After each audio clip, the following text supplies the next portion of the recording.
कायदे-आज़म मोहम्मद अली जन्हा जे वेझे साथी ऐं पाकिस्तान जी जदोजहद में भरपूर हिस्सो वठंदड़ सर हाजी अब्दुल्ला हारून जी 75वीं वरसी कराची जे लियारी वारे इलाइक़े खॾा मार्केट में निहायत अक़ीदत ऐं एहतराम सां मल्हाई वई। वरसी तक़रीब में सर अब्दुल्ला हारून जे पुटु हुसैन अब्दुल्ला हारून, जीअं सिंध महाज़ जे चेयरमैन रियाज़ चांडे, वर्कर्स पार्टी जे अॻुवाण यूसुफ मस्ती खान, अॻूणे सूबाई वज़ीर जावेद नागोरी, अख्तर कच्छी, मुमताज़ बिरोही ऐं ॿियनि शिरकत कई। जॾहिं त अब्दुल्ला हारून जी क़बर ते गुलनि जी चादर चाढ़े दुआ पिणु घुरी वई। उन मौक़े ते सिंध टीवी न्यूज़ सां ॻाल्हाईंदे हुसैन अब्दुल्ला हारून, रियाज़ चांडे ऐं ॿियनि चयो त सर हाजी अब्दुल्ला हारून पाकिस्तान वारी जदोजहद में सभ खां अॻिभरो रहियो।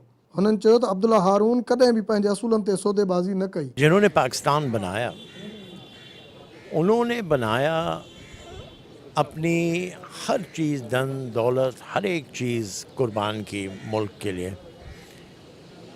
और मुल्क बनने से पहले अल्लाह को प्यारे हो गए, लेकिन आज तक उनकी कार्रवाई जारी है।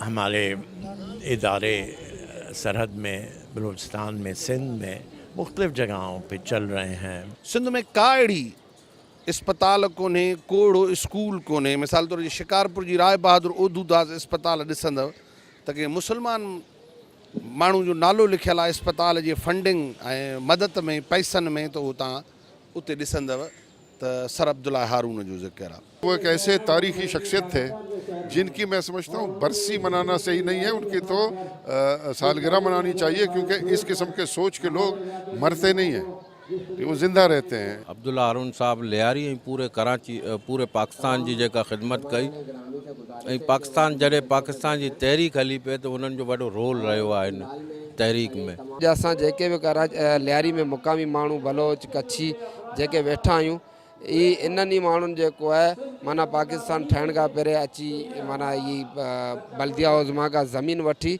हिते जेको कच्छियनि ऐं बलोचनि खे लियारी में आबाद कयो। वरसी तक़रीब में शरीक अॻुवाणनि जो चवणु आहे त सर अब्दुल्ला हारून जे मुल्क लाइ कयल ख़िदमतुनि खे हमेशह यादि रखियो वेंदो। कैमरामैन वकार शेख सां बशीर संजराणी, सिंध टीवी न्यूज़, कराची।